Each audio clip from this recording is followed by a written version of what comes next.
চারদিকে শুধু ধোঁয়া, আগুন আর চিৎকার। বিধ্বস্ত লাশের স্তূপের মাঝখানে রক্তাক্ত শরীর নিয়ে একজন রাস্তায় খুঁড়িয়ে খুঁড়িয়ে হাঁটছেন আর বলছেন, আমি বেঁচে আছি। এটি কোনো সিনেমার দৃশ্য নয়, এটি রমেশ বিশ্বাস কুমার বাচুর ভাডা নামের এক যুবকের বিধ্বস্ত বিমান থেকে বেঁচে ফেরার গল্প।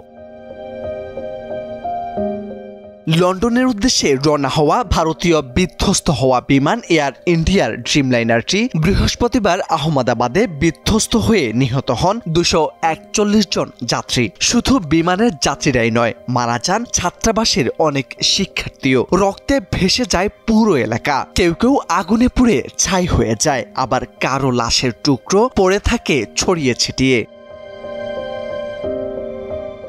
কিন্তু সেখানে ভাগ্যক্রমে বেঁচে যান রমেশ বিশ্বাস কুমার বাচুর ভাডা। আহমেদাবাদের পুলিশ কমিশনার GS মালিক সংবাদ সংস্থা ANI-কে নিশ্চিত করেছেন, রমেশই এই ভয়াবহ ঘটনার একমাত্র জীবিত ব্যক্তি। জানা গেছে, রমেশ একজন ব্রিটিশ নাগরিক। স্ত্রী ও সন্তান নিয়ে তিনি গেল 20 বছর ধরে লন্ডনে বসবাস করছেন। হিন্দুস্তান টাইমসকে তিনি জানান, উড্ডয়নের 30 সেকেন্ড পরেই একটি বিকট শব্দ হয়, তারপরে বিমানটি ভেঙে পড়ে। সবকিছু খুবই দ্রুত ঘটেছে। যখন তিনি উঠে দাঁড়িয়েছেন, চারপাশে শুধু লাশই দেখেছেন, যা দেখে ভয় পেয়ে যান তিনি। উঠেই দেন দৌড়। চারপাশে বিমানের ধ্বংসাবশেষ ছড়িয়ে ছিটিয়েছিল। তখন কেউ একজন তাকে ধরে অ্যাম্বুলেন্সের দিকে নিয়ে যায়।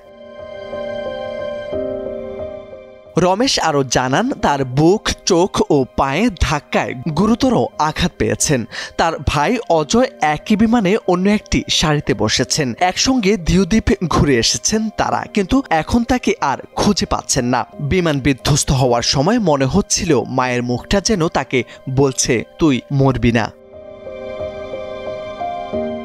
কে জানতো এই ভ্রমণটাই হয়ে উঠবে তার মৃত্যুর মুখোমুখি হওয়ার যাত্রা। কিন্তু তার বুকের ভেতর তখনও ছিল প্রাণের স্পন্দন। যারাই তাকে দেখেছেন তারাই বলেছেন, এটি মিরাক্কেলের চেয়ে কোনো অংশেই কম নয়। এটি শুধু একজন যুবকের বেঁচে ফেরার গল্প নয়, প্রত্যেকটি হার না মানা প্রাণের গল্প।